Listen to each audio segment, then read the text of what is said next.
Black Clock Audio Tales, April 1st through the 30th. 30 days of epic Greek poem, prayers, and parody. Homeric poems from ancient Greece, and then Bat-rach-o-myo-machia. Brought to you by BunnySlippers.com. Check out their Dino Sound Slippers. You heard what they are. They make noise when you walk around. They look like dinosaurs, and they fit most of your feet. Black Clock Audio Tales is a daily podcast that reads you a story, either a chapter or a novel, or a whole story all at once. Join us as we explore all kinds of cool, spooky stories, folklore, epic Greek narratives such as the Iliad. Look for our podcast near, the loose stone by the river, or wherever you find your podcasts. We suggest Podbean, Apple Podcasts, and Stitcher. Oh, we're also now on Spottable, so check us out on Spottable. Find us at PGTTCM and at Black Clock Audio on Instagram, Twitter, and Facebook, and Black Clock Audio Tales on the YouTube. Welcome to Black Clock Audio Tales. Check out our new website over at PGTTCM, edited by Daniel Spitzer, music by Kevin MacLeod. Help support the show by going to paypal.me/pgttcm and donate $1 or $5 to pgttcm.podbean.com or become a patron.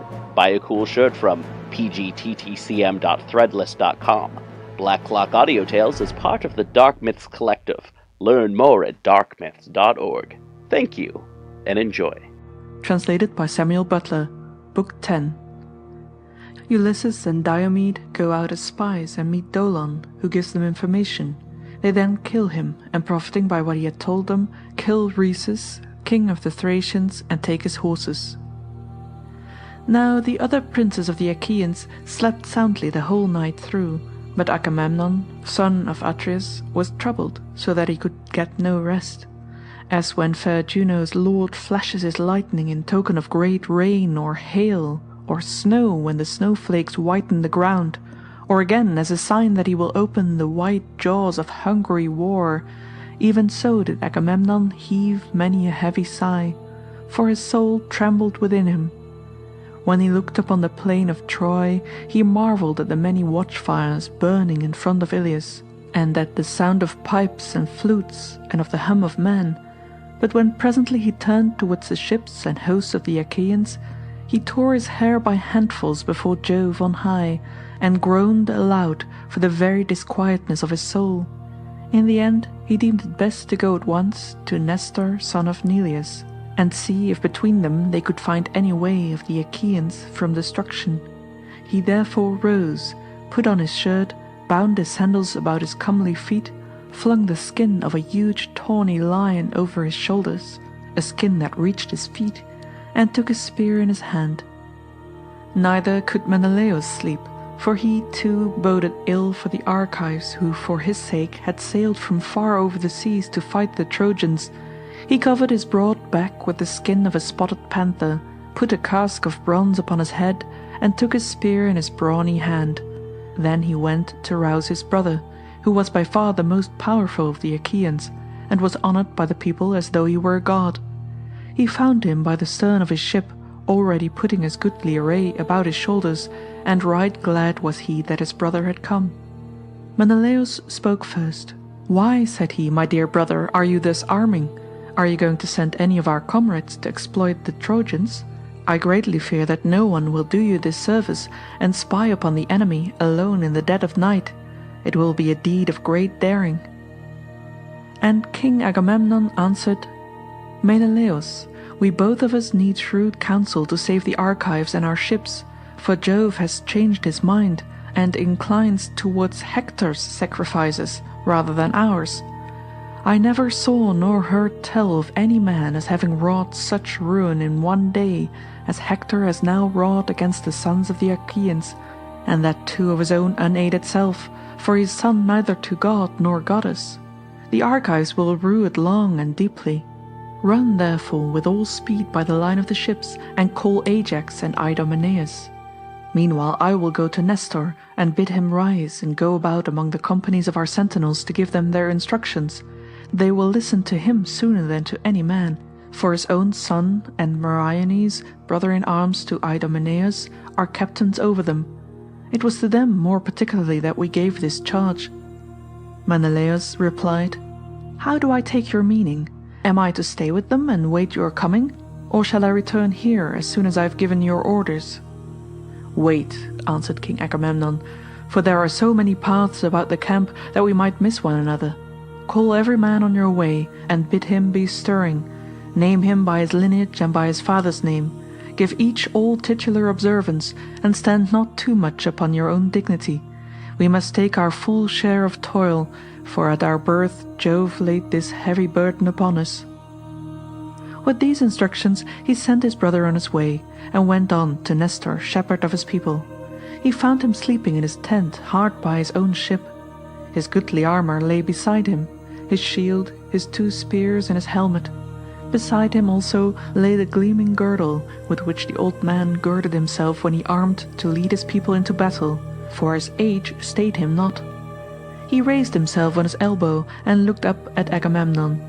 "Who is it," said he, "that goes thus about the host and the ships alone and in the dead of night, when men are sleeping? Are you looking for one of your mules, or for some comrade? Do not stand there and say nothing, but speak. What is your business?" And Agamemnon answered, "Nestor, son of Neleus, honour to the Achaean name, it is I, Agamemnon, son of Atreus, on whom Jove has laid labour and sorrow so long as there is breath in my body and my limbs carry me. I am thus abroad because sleep sits not upon my eyelids, but my heart is big with war and with the jeopardy of the Achaeans. I am in great fear for the Danaans. I am at sea, and without sure counsel. My heart beats as though it would leap out of my body, and my limbs fail me. If then you can do anything, for you too cannot sleep, let us go the round of the watch, and see whether they are drowsy with toil and sleeping to the neglect of their duty. The enemy is encamped hard, and we know not but he may attack us by night." Nestor replied, "Most noble son of Atreus, king of men, Agamemnon, Jove will not do all for Hector that Hector thinks he will. He will have troubles yet in plenty, if Achilles will lay aside his anger. I will go with you, and will rouse others, either the son of Tydeus, or Ulysses, or fleet Ajax, and the valiant son of Phyleus. Someone had also better go and call Ajax and King Idomeneus, for their ships are not near at hand, but the farthest of all. I cannot, however, refrain from blaming Menelaus, much as I love him and respect him, and I will say so plainly, even at the risk of offending you, for sleeping and leaving all this trouble to yourself. He ought to be going about, imploring aid from all the princes of the Achaeans, for we are in extreme danger." And Agamemnon answered, "Sir, you may sometimes blame him justly, for he is often remiss and unwilling to exert himself, not indeed from sloth, nor yet heedlessness, but because he looks to me and expects me to take the lead. On this occasion, however, he was awake before I was, and came to me of his own accord. I have already sent him to call the very man whom you have named. And now let us be going. We shall find them with the watch outside the gates, for it was there I said that we would meet him." "In that case," answered Nestor, "the Argives will not blame him nor disobey his orders when he urges them to fight or gives them instructions." With this he put on his shirt and bound his sandals about his comely feet. He buckled on his purple coat of 2 thicknesses, large, and of a rough, shaggy texture, grasped his redoubtable bronze-shod spear, and wended his way along the line of the Achaean ships. First he called loudly to Ulysses, peer of gods in council, and woke him, for he was soon roused by the sound of the battle-cry. He came outside his tent, and said, "Why do you go thus alone about the host, and along the line of the ships, in the stillness of the night? What is it that you find so urgent?" And Nestor, knight of Gerene, answered, "Ulysses, noble son of Laertes, take it not amiss, for the Achaeans are in great straits. Come with me, and let us wake some other, who may advise well with us whether we shall fight or fly." On this Ulysses went at once into his tent, put his shield about his shoulders, and came out with them. First they went to Diomed, son of Tydeus, and found him outside his tent, clad in his armour, with his comrades sleeping round him and using their shields as pillows. As for their spears, they stood upright on the spikes of their butts that were driven into the ground, and the burnished bronze flashed afar like the lightning of Father Jove. The hero was sleeping upon the skin of an ox, with a piece of fine carpet under his head. Nestor went up to him and stirred him with his heel to rouse him, upbraiding him and urging him to bestir himself. "Wake up," he exclaimed, "son of Tydeus! How can you sleep on in this way? Can you not see that the Trojans are encamped on the brow of the plain, hard by our ships, with but a little space between us and them?" On these words Diomed leapt up instantly and said, "Old man, your heart is of iron, you rest not one moment from your labours. Are there no younger men among the Achaeans who could go about to rouse the princes? There is no tiring you." And Nestor, knight of Gerene, made answer, "My son, all that you have said is true. I have good sons, and also much people who might call the chieftains, but the Achaeans are in the gravest danger. Life and death are balanced as it were on the edge of a razor. Go then, for you are younger than I, and of your courtesy rouse Ajax and the fleet son of Phyleus." Diomed threw the skin of a great tawny lion about his shoulders, a skin that reached his feet, and grasped his spear. When he had roused the heroes, he brought them back with him. They then went the round of those who were on guard, and found the captains not sleeping at their posts, but wakeful and sitting with their arms about them. As sheepdogs that watch their flocks when they are yarded, and hear a wild beast coming through the mountain forest towards them, forthwith there is a hue and cry of dogs and men, and slumber is broken. Even so was sleep chased from the eyes of the Achaeans as they kept the watches of the wicked night, for they turned constantly towards the plain whenever they heard any stir among the Trojans. The old man was glad, bade them be of good cheer. "Watch on, my children," said he, "and let not sleep get hold upon you, lest our enemies triumph over us." With this he passed the trench, and with him the other chiefs of the Achaeans who had been called to the council. Meriones and the brave son of Nestor went also, for the princes bade them. When they were beyond the trench that was dug round the wall, they held their meeting on the open ground where there was a space clear of corpses, for it was here that when night fell, Hector had turned back from his onslaught on the Argives. They sat down therefore and held debate with one another. Nestor spoke first. "My friends," said he, "is there any man bold enough to venture the Trojans and cut off some straggler, or bring us news of what the enemy mean to do, whether they will stay here by the ships away from the city, or whether, now that they have worsted the Achaeans, they will retire within their walls? If he could learn all this and come back safely here, his fame would be high as heaven in the mouths of all men, and he would be rewarded richly, for the chiefs from all our ships would each of them give him a black ewe with her lamb, which is a present of surpassing value, and he would be asked as a guest to all feasts and clan gatherings." They all held their peace, but Diomed of the loud war cry spoke, saying, "Nestor, gladly will I visit the host of the Trojans over against us, but if another will go with me, I shall do so in greater confidence and comfort. When two men are together, one of them may see some opportunity which the other has not caught sight of. If a man is alone, he is less full of resource, and his wit is weaker." On this, several offered to go with Diomed. The two Ajaxes, servants of Mars, Meriones, and the son of Nestor, all wanted to go. So did Menelaus, son of Atreus. Ulysses also wished to go among the host of the Trojans, for he was ever full of daring.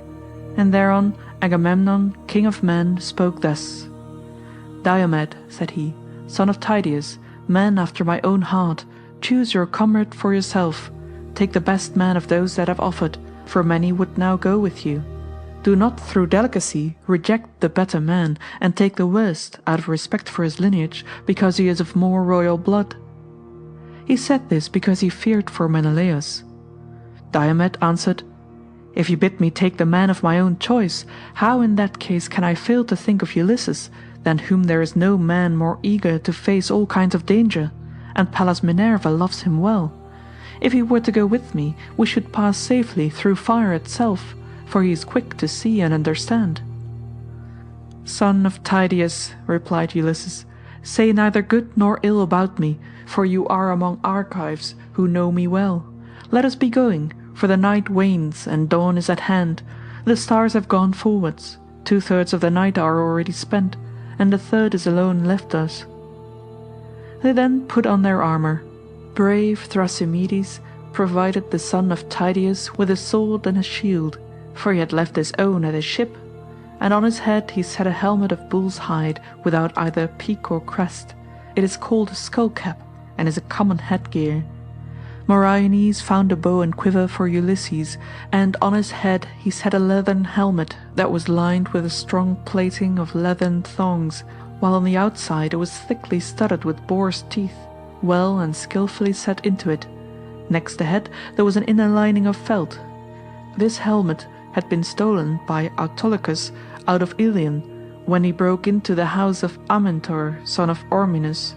He gave it to Amphidamas of Cythera to take to Scandia, and Amphidamas gave it as a guest gift to Molus, who gave it to his son Meriones, and now it was set upon the head of Ulysses. When the pair had armed, they set out, and left the other chieftains behind them.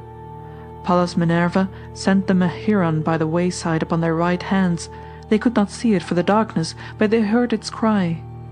Ulysses was glad when he heard it, and prayed to Minerva.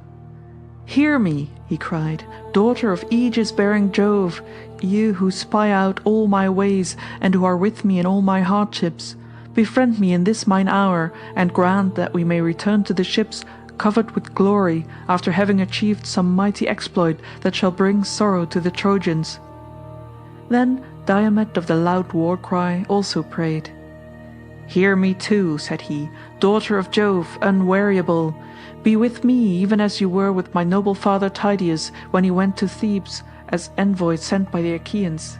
He left the Achaeans by the banks of the river Aesopus and went to the city, bearing a message of peace to the Cadmeans. On his return thence, with your help, goddess, he did great deeds of daring, for you were his ready helper. Even so, guide me and guard me now, and in return I will offer you in sacrifice a broad-browed heifer of a year old, unbroken, and never yet brought by man under the yoke. I will gild her horns, and will offer her up to you in sacrifice." Thus they prayed, and Pallas Minerva heard their prayer. When they had done praying to the daughter of great Jove, they went their way like two lions prowling by night amid the armour and blood-stained bodies of them that had fallen. Neither again did Hector let the Trojans sleep, for he too called the princes and counsellors of the Trojans that he might set his counsel before them. "Is there one," said he, "who for a great reward will do me the service of which I will tell you? He shall be well paid if he will. I will give him a chariot and a couple of horses, the fleetest that can be found of the ships of the Achaeans, if he will dare this thing, and he will win infinite honour to boot. He must go to the ships and find out whether they are still guarded as heretofore, or whether now that we have beaten them, the Achaeans design to fly, and through sheer exhaustion are neglecting to keep their watches." They all held their peace, but there was among the Trojans a certain man named Dolon, son of Eumedes, the famous herald, a man rich in gold and bronze. He was ill-favoured, but a good runner, and was an only son among 5 sisters. He it was that now addressed the Trojans.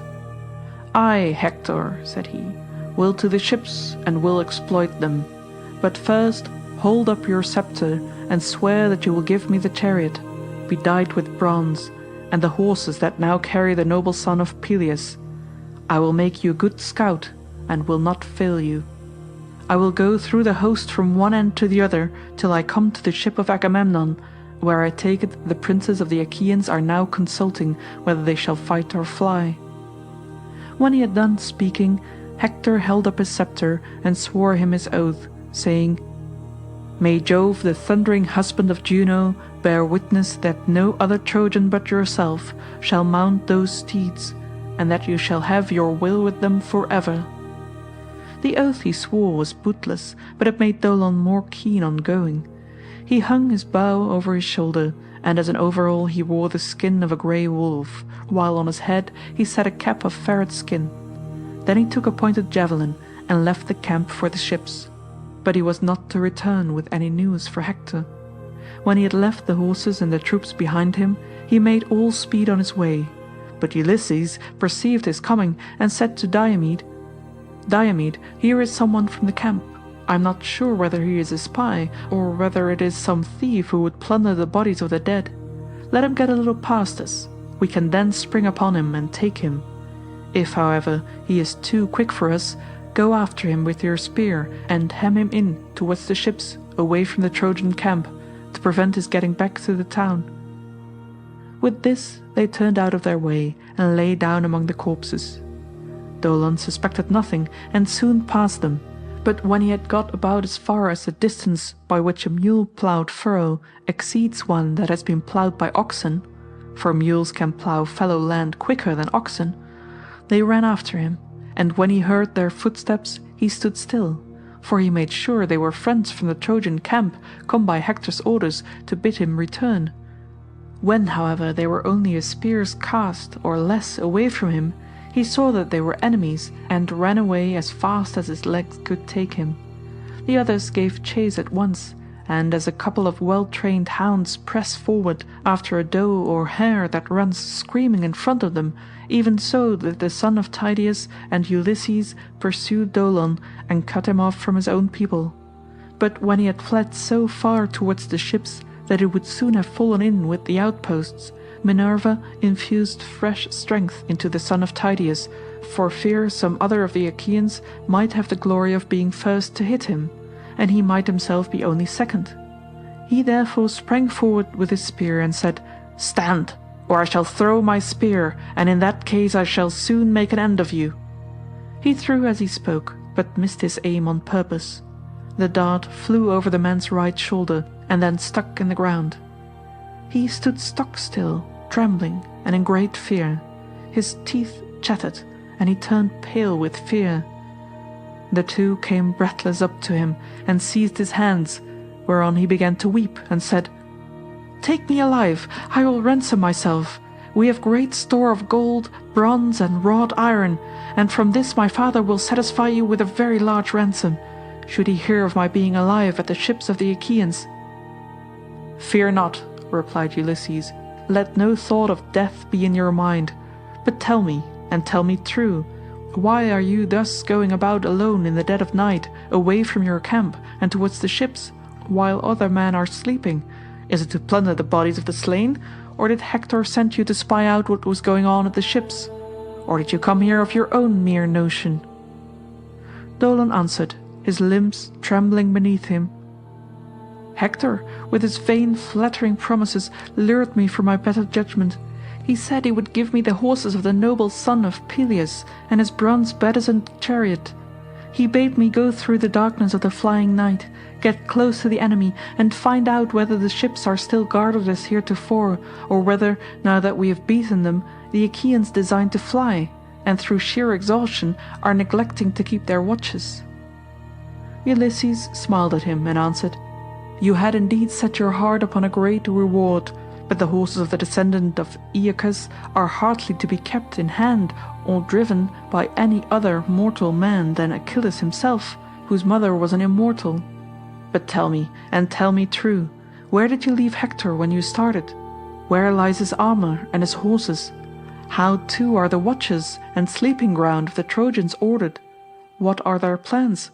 Will they stay here by the ships and away from the city, or now that they have worsted the Achaeans, will they retire within their walls?" And Dolon answered, "I will tell you truly all. Hector and the other councillors are now holding conference by the monument of great Ilus, away from the general tumult. As for the guards about which you ask me, there is no chosen watch to keep guard over the host. The Trojans have their watchfires, for they are bound to have them. They, therefore, are awake, and keep each other to their duty as sentinels, but the allies who have come from other places are asleep, and leave it to the Trojans to keep guard, for their wives and children are not here." Ulysses then said, "Now tell me, are they sleeping among the Trojan troops, or do they lie apart? Explain this, that I may understand it." "I will tell you truly all," replied Dolon. "To the seaward lie the Carians, the Paeonian bowmen, the Leleges, the Cauconians, and the noble Pelasgi. The Lycians and proud Mysians, with the Phrygians and Meonians, have their place on the side towards Thymbra. But why ask about all this? If you want to find your way into the host of the Trojans, there are the Thracians, who have lately come here and lie apart from the others at the far end of the camp, and they have Rhesus, son of Ionius, for their king. His horses are the finest and strongest that I have ever seen. They are whiter than snow and fleeter than any wind that blows. His chariot is bedight with silver and gold, and he has brought his marvelous golden armor of the rarest workmanship, too splendid for any mortal man to carry, and meet only for the gods. Now therefore take me to the ships, or bind me securely here until you come back and have proved my words, whether they be false or true." Diomed looked sternly at him and answered, "Think not, Dolon, for all the good information you have given us, that you shall escape now you are in our hands. For if we ransom you or let you go, you will come some second time to the ships of the Achaeans, either as a spy or as an open enemy. But if I kill you and make an end of you, you will give no more trouble." On this, Dolon would have caught him by the beard to beseech him further, but Diomed struck him in the middle of his neck with his sword, and cut through both sinews so that his head fell rolling in the dust while he was yet speaking. They took the ferret-skin cap from his head, and also the wolf-skin, the bow, and his long spear. Ulysses hung them up aloft in honor of Minerva, the goddess of plunder, and prayed, saying, "Accept these, goddess, for we give them to you in preference to all the gods in Olympus.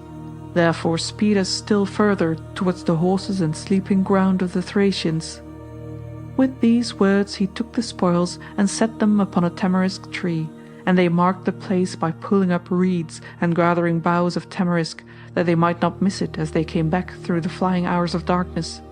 The two then went onwards amid the fallen armor and the blood, and came presently to the company of Thracian soldiers, who were sleeping, tired out with their day's toil.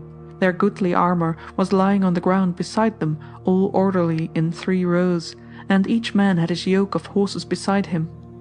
Rhesus was sleeping in the middle, and hard by him his horses were made fast to the topmost rim of his chariot. Ulysses from some way off saw him and said, "This, Diomed, is the man, and these are the horses about which Dolon, whom we killed, told us.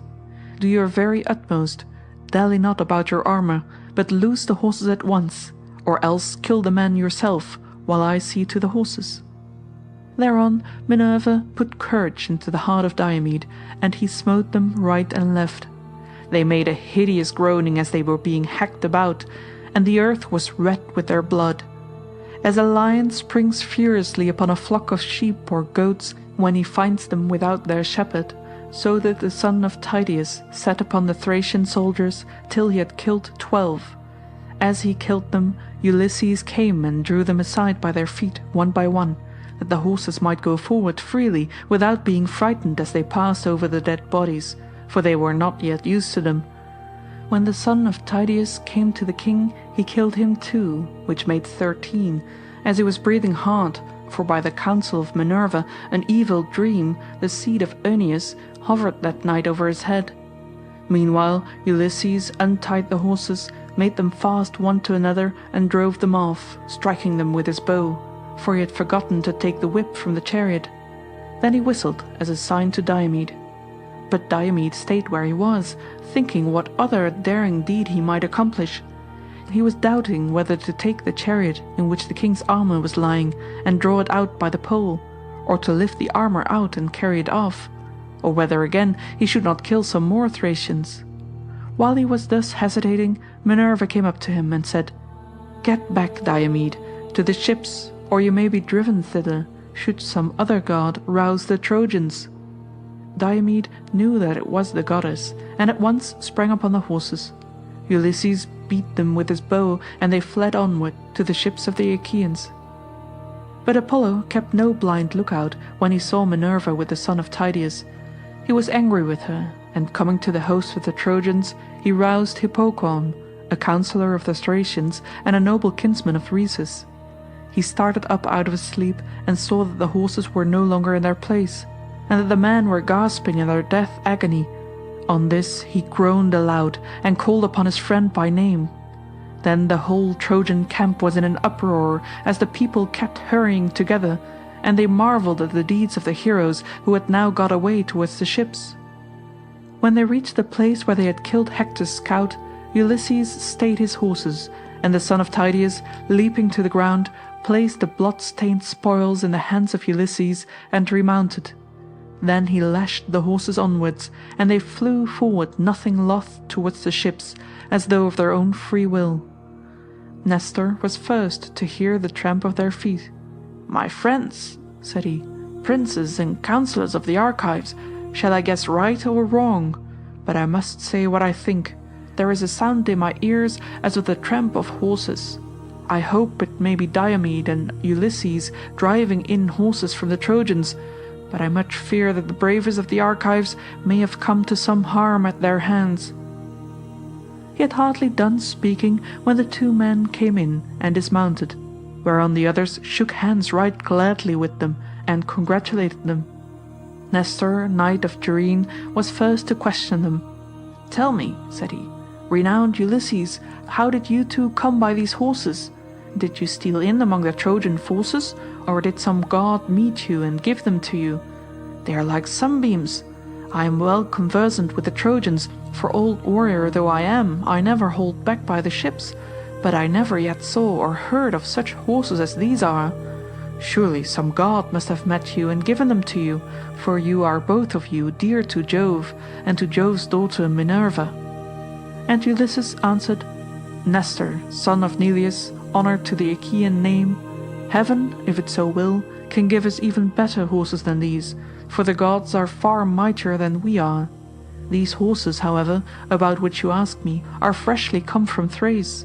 Diomed killed their king with the 12 bravest of his companions. Hard by the ships we took a 13th man, a scout whom Hector and the other Trojans had sent as a spy upon our ships." He laughed as he spoke, and drove the horses over the ditch, while the other Achaeans followed him gladly. When they reached the strongly built quarters of the son of Tydeus, they tied the horses with thongs of leather to the manger, where the steeds of Diomed stood eating their sweet corn, but Ulysses hung the blood-stained spoils of Dolon at the stern of his ship, that they might prepare a sacred offering to Minerva. As for themselves, they went into the sea and washed the sweat from their bodies and from their necks and thighs.